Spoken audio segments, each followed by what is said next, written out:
Ioannis Varvakis, also known as Ivan Andreevich Varvatsi, was a Greek distinguished member of the Russian and Greek communities, national hero, member of the Filiki Eteria and benefactor of the places where he lived. Origins. Early life. Ioannis was born on the Greek island of Saura, son to Andreas Leontis and Maria Moros.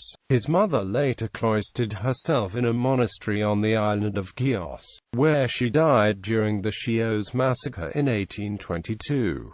His real name was Ioannis Leontides. Varvakis was the nickname that he received during his childhood due to his imposing eyes, which were similar to the eyes of a bird of prey which lives on the island of Saura and is known as Varvaki, hero of the War for Independence. Varvakis was a Greek Orthodox Christian who became a skillful sailor at the age of 17 and built a ship, the St. Andrew, which he later offered to the Russian forces during the Russo-Turkish War, 1768 to 1774. He spent his entire fortune to equip the ship and to arm it with cannons, and showed extraordinary courage during the Battle of Chesma. In July 1770, his ebeg was transformed into a fire ship, packed with combustibles, set on fire and steered into a large Turkish ship. But the war did not give independence to Greece, as the Ottoman Sultan signed peace by the Treaty of Kukukhainaji in 1774, which granted Russia the northern part of the Black Sea.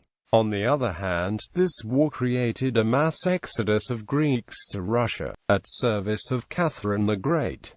Without any money in his pocket, Ioannis Varvakis decided to seek an audience with Catherine II of Russia. He went to St. Petersburg, where he met with Grigory Alexandrovich Potemkin, Russian general, field marshal, statesman, and favorite of Catherine II the Great, who arranged the audience with the Empress of Russia. Catherine II the Great was particularly generous, giving Varvakis 1,000 golden rubles as a gift and an authorization for unlimited and duty-free fishery in the Caspian Sea and the right to choose a place to settle in Russia. He also received an official patent signed by Catherine the Great, proving that Ivan Andreevich Varvatsi was named first lieutenant of the Russian Navy on October 21, 1772. Varvakis in Astrakhan. From St. Petersburg, he left for Astrakhan to develop a fishery, though he had no experience in the northern Caspian Sea. His fishery enterprise made him a millionaire. The boats of Varvakis caught sturgeon, white salmon and other valuable fish. Knowing the passion of Greeks for caviar, he tried to arrange exporting caviar to Europe. He invented a solution to preserve the freshness of the caviar eggs while being transported by ship. He produced timber boxes, which did not cause alterations in the precious eggs, were absolutely waterproof and thus were maintained in very good condition. Until then the caviar had been preserved in caves. Varvakis shipped caviar from Astrakhan to Greece by camel or by boat through the Volga River. In 1788, the business of Varvakis employed more than 3,000 workers. In 1810–17, Ioannis Varvakis financed the delayed construction of the channel linking the Volga to its arm Kutum. The channel, which was initially built as Astrakhansky, was renamed by the decree of December 31, 1817 as Varvatsievsky. After Russian Revolution, it was renamed to the May 1 Channel. Varvakis in Taganrog. In 1810, Varvakis was granted the title of hereditary nobleman with a family coat of arms by Alexander I of Russia, who also made him court counsel and decorated with a diamond order of St. and awarded for exceptional services and the Order of Saint Vladimir. In 1812, he moved to the city of Taganrog, populated by Greek colonists who, like the Greeks of classical times, took refuge from poverty or tyranny in townships around the northern Black Sea in the Sea of Azov. In 1813, Ivan Varvatsi spent 600,000 rubles for construction of Greek Jerusalem Monastery in Taganrog. When Alexander I died in Taganrog in 1825, the funeral service for the Russian Tsar was chanted in this monastery. Varvatsi's mansion in Taganrog suffered extensive damage during siege of Taganrog in Crimean War. The walls were filled with cannonballs and rifle bullets, and were left in that condition.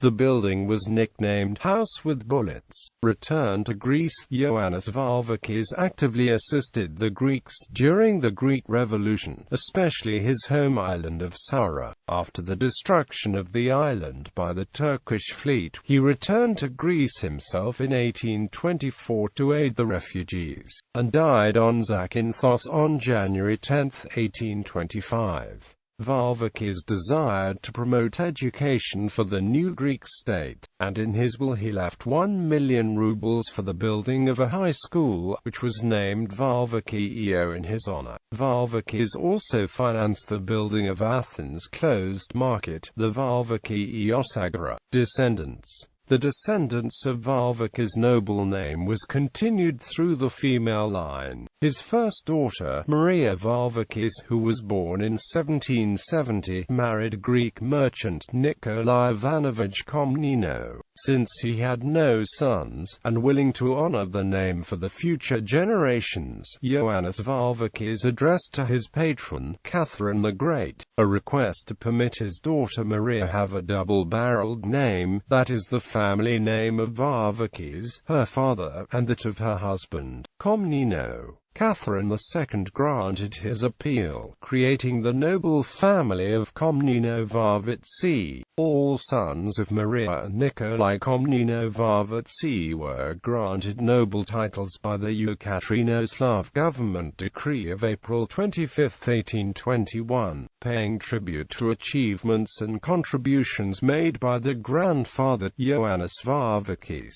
The descendants were later married into other Greek-Russian families, including the Sarandonaki family at Taganrog. The graves of Maria and Nadezhda Komneno Varvatsi are located at the Taganrog Old Cemetery near the All Saints Church in Taganrog. Legacy. In the 19th century, one of the streets in Taganrog was named after Varvatsi. In the 1920s it was renamed after poet Mikhail Lermontov. In 2012 a monument dedicated to Varvakis was inaugurated in the city of Astrakhan. Director Yanis Smagdish directed a film dedicated to the life of Ioannis Varvakis and his invention for transportation of caviar eggs. German actor Sebastian Koch portrayed Ioannis Varvakis. The film, a co-production of Greece, Russia, and Spain, was released in 2012. The film, however, contains significant historical inaccuracies, such as showing Emperor Paul I ruling at the time of Greek Revolution in 1821.